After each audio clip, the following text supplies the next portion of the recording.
The film Rhymes for Young Ghouls takes place in eastern Canada on a Micmac reservation called the Red Crow during 1976. Ayla is a Micmac teen who loves art and is very wise and shows a lot of leadership. She is also brave. Ayla has to sell marijuana with a few friends and her uncle to stay out of harsh residential schools at the time. What they go through is extremely hard and challenging because Ayla lost her mother at a young age from suicide, as well as losing her father to incarceration around the same period of time. This led to Ayla having to take over her father's business of selling marijuana. Although selling drugs was hard on their family and friends, it wasn't the hardest part. I'd say the hardest part was actually dealing with Popper, who was an Indian agent. He was very abusive, very violent. He always resorted to violence in some way. I would say Popper is a snake, mostly because of one main incident in the film. He set up a robbery and stole Ayla's money, so therefore she couldn't pay Popper to stay out of the residential schooling. This made me feel very frustrated, very mad. I was enraged because I found it just pointless, because if these kids have to go to residential school, Popper won't be making any profits. So this just shows like how much actual hatred he has towards Native people. However, though, I did feel happy in the end because Ayla, she was showing her brave side, and she came up with a plan to rob the money back, plus more, plus all of Popper's income for the month. So her and a couple of her friends snuck into the residential school and stole his money, income for the month, and I found that very brave. I felt very happy because the story is always being told as the Native people are losing, they're always the ones getting taken from, but now it's the other way around. Although physical abuse was very hard to endure, there was also a lot of mental and emotional abuse. A couple examples are Ayla's father. When he got out of jail, he became extremely upset because he found out that his wife, who did commit suicide, was buried with no name on the cross. So then,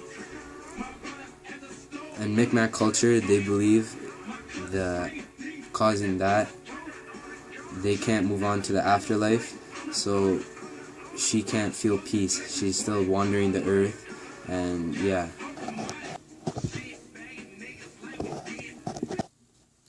Ayla looked up to her mother so much, and they bonded a lot. One thing they always did together was art. Ayla continued doing art even after her mother died. One incident in the film that bothered me a lot was she did a nice beautiful canvas of a native warrior on a van, and Popper came and smudged it, which is like extremely disrespectful, not just because of the work and effort she put in, but it's deeper than that. It's like a way of her mother still being with her, and I don't know, I feel like it causes peace for Ayla to do art. It's like memorizing of her mom, and for Popper to just come and kind of ruin it with one swipe, it's very disrespectful. It also really bothers me because through all this pain and everything else that they're going through, they can't do anything about it, because no matter what, the whites will still have more power, more authorities, and which is Popper in this case. It also really bothers me is like natives are always having to be forced to change just because they do things differently. And they try to be normal because of this, and in the end they work so hard to try to become normal, they just ruin their own selves.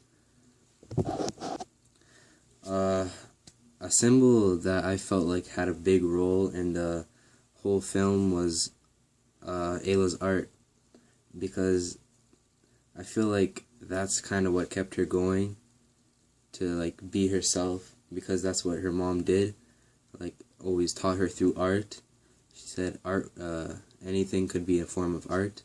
So that kind of shaped who Ayla was, and how she's so brave, so strong, so like courageous.